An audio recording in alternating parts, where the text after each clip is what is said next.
Okay, I think that was the shortest part one of an interview I've ever done. But due to almost being out of memory on the one camera, switched over. But okay, so now a couple things we talked about, and by the way, thank you very much for breakfast. I appreciated it. No But problem. a few things we talked about in your office I really want to touch on. Being a chaplain in a hospital isn't just saying mass, being there for the sick, the people who are ready to move on, shall we say, to put it very politely. There's also a lot more other things involved, including certain events that you do and everything. Correct? Right, right. A big part of my job here at Sacred Heart, we have a high concentration of behavioral health patients. So on two of our units, I do daily spirituality groups, Okay. which are a joy. We have prayer, reading, music, and the music is so appreciated by my patients, and I think it really helps them. Okay. And I try to always use affirming readings that don't give a person any doubt that they're beloved by God. Okay. Now I lived in the South for 8.5 years, so no fire and brimstone there. Nope.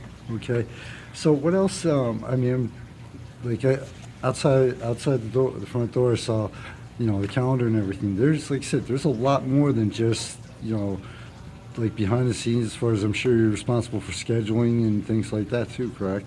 Sure, and for instance, we have an annual event, the Day of Prayer for Mental Illness and Recovery. It's a very big deal here at Sacred Heart. We have a prayer service, a lunch, and then a speaker. This year, I think we're going to have a video presentation and then a panel discussion. And I think that's helpful to inform the community.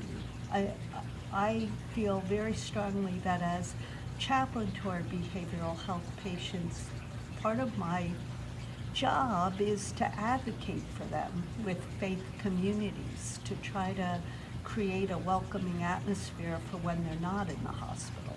Okay. And now, now as far as I hate to, I'm trying.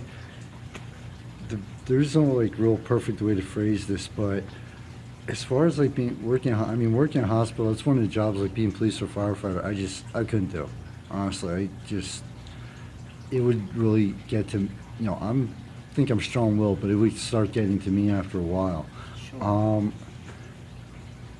Being a chaplain in a hospital, does that ever like take its toll? Like, even with what you see with people working here, after a while, does that start like taking its toll on like emotionally or psychologically? And Well, please, if you don't feel like answering that, No, I'd be glad to answer it. I did my residency and internship at Lehigh Valley, and their chaplains are part of the trauma protocol.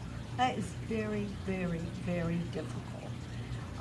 It's hard to come up for air and see joy when you're seeing tragedy all the time. It's very, very difficult. Here at Sacred Heart, it's balanced. And along with some sad things, there's lots and lots of joy. We have 2 rehab units here, which are phenomenal in getting people back ready to live their lives again. We have an awesome med-surg floor.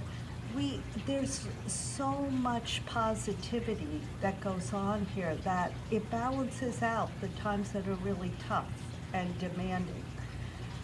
So I would say that while it takes a toll, I can't imagine working in a better place. This is a beautiful hospital. It's full of loving people who are willing to extend themselves for the benefit of our patients. Okay.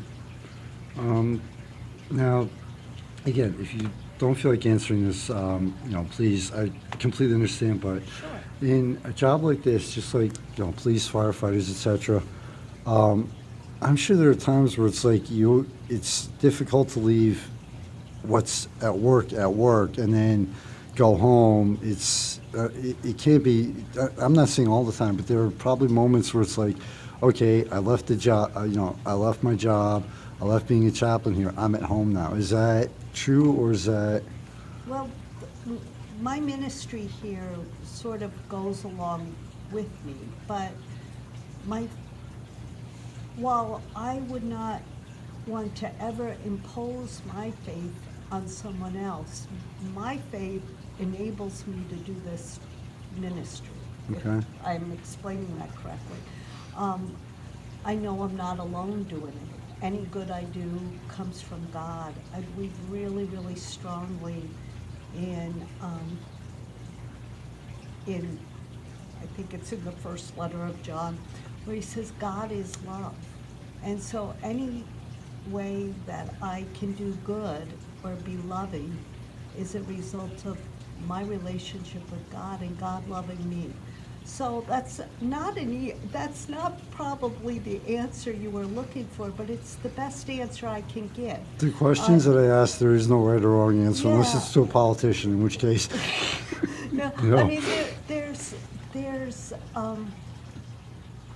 there's joy in what I do here, even in the sad things. If you can help somebody through it, or you can advocate for them, then you feel, at the end of the day, when I do go home, I feel a sense of peace. You know, every day that I'm here, Michael, I pray for peace for my patients, peace for the employees, peace for families. And in doing that, I'm also praying for peace for myself, you know, Right. and that helps. And I do want to just take a minute to talk about a different aspect of my ministry here. this if is I why, can. this is why I do the interviews the way I do, and I appreciate that. Uh, While I do, my primary emphasis is always on patients. Here at Sacred Heart, I really feel like our employees need to be supported. I think a good hospital chaplain wants to give as much support to staff as we possibly can, because they do very hard work. We have a unit here, it's our older adult behavioral unit, where the percentage of dementia patients who have psychological difficulties is very, very high. There is very little give back from the patient for our staff, and they're just loving, giving people. So I feel really strongly that part of what I do here, an important part of what I do here, is to support staff. And it gives me, I'm honored that they allow me to do that. Okay. Now, you said about supporting the staff. I don't ask for names or anything, but are there ever any times where you will, like, especially from the staff in the emergency room, I have a step cousin who works in there, that you will have a staff member say, Chaplain, Carolee, can I talk to you? I need, I Yeah, need some, sure. so are there ever any moments like that? Oh, yeah, there are. There was once a resuscitation many years ago on a child that did not, it was too late. And the poor physician was very upset, very, very upset. Obviously tried everything that he could possibly do, but it didn't work. So I'd like to think that I lend some support in those situations, and just being with somebody. Sometimes you don't have to say anything, you just have to be present to them. And one thing I'd like to talk about in chaplaincy, which people don't think of. I think when you think of a chaplain, you might have a lot of different adjectives, but maybe brave isn't one of them. You have to be brave sometimes to be a chaplain, and that bravery, if I ever do have it, it comes from the Holy Spirit. But you have to be brave sometimes to sit in that tragic spot with someone, to be present to them. You have to just suck it up and be there and be kind and loving while you can. And so I think that's something that if somebody's thinking about being a chaplain, you should think about that. Because I didn't ever consider myself a particularly brave person until, in retrospect, when I realized some of the things I did and some of the things I've seen. And maybe I am, and if I am, it's only because it's a gift from the Holy Spirit. We're going to take a short break, and then we'll do a short part 3, and we'll wind this out. And thank you so much Okay, for taking the time out of sure. your schedule. I'm happy to do it.